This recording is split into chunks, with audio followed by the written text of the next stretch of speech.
I didn't know much about Tintin at all. I didn't know anything about Tintin until I read a French review in 1981 of Raiders of the Lost Ark that kept comparing my movie to something called Tintin. I did not know what they were talking about.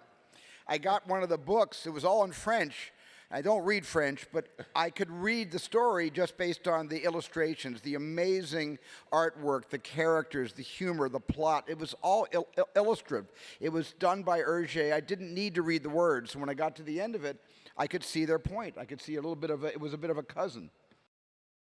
Ladies and gentlemen, Peter Jackson, obviously. Welcome to San Diego. Peter, we know you have your hands. You know, the weird thing is that because Steven got the rights to Tintin back in 1983, I mean, I was a young filmmaker. I was actually halfway through making Bad Taste back then. And so I read magazines, you know, read stories about Steven and hear about him making Tintin. So I was a huge Tintin fan. I read the books, collected the books since I was 5 or 6 years old, and I was looking forward to Steven's Tintin movie, and I was kind of looking forward to it for a quarter of a century. And you know, you can't imagine the mind-blowing moment when Steven invited me on board. You know, very difficult decision, had to think about it for 2-3 seconds, but it's been an absolute joy. We wanted the movie to look like the drawings in the Hergé albums and all the Hergé adventures. We didn't want to cast actors to look like the actors we cast and then have everybody say, well, it was good, but they sort of looked like Captain Haddock or like the Thompson twins or like Tintin himself, but it wasn't exactly a direct translation art to art. You're all here because you love art. We all love art. We love art so much we wanted to honor Hergé by using animation to get as close as we could to the characters he invented, not characters that we would then reinvent based on big names, big movie stars that would look like big movie stars.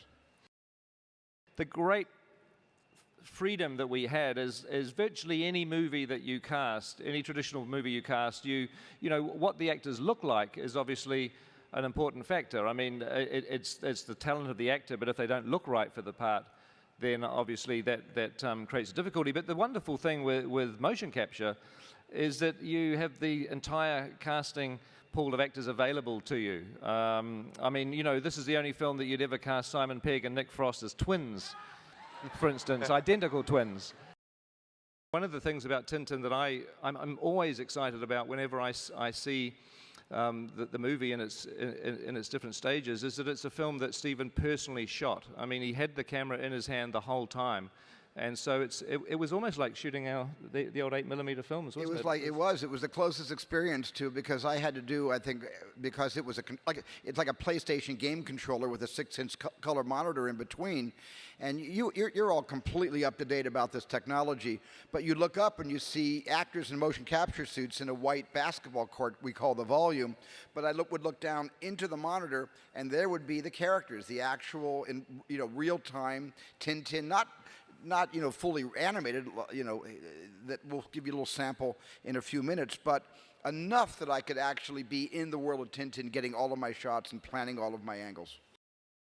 We wanted to start the cinematic life of Tintin, as you could say, with a story that brought Captain Haddock and Tintin together, because for us that relationship was critical. And even though Hergé started the Tintin series without Captain Haddock in the 1930s, by 1939, 1940, he'd developed the Captain Haddock character, and so we wanted that meeting between those two to be part of the first film. And that meeting comes from The Crab with the Golden Claws. So we've taken a section of that and we've grafted it into The Secret of the Unicorn as the body of the film, if you like, as the central part of the mystery. Except for one person, my best friend, George Lucas. This is the best collaboration I have ever had, and we worked, side by side, creatively, making every single decision from the beginning of the screenplay process, written by Stephen Moffat, Joe Cornish, and Edgar Wright. Nice.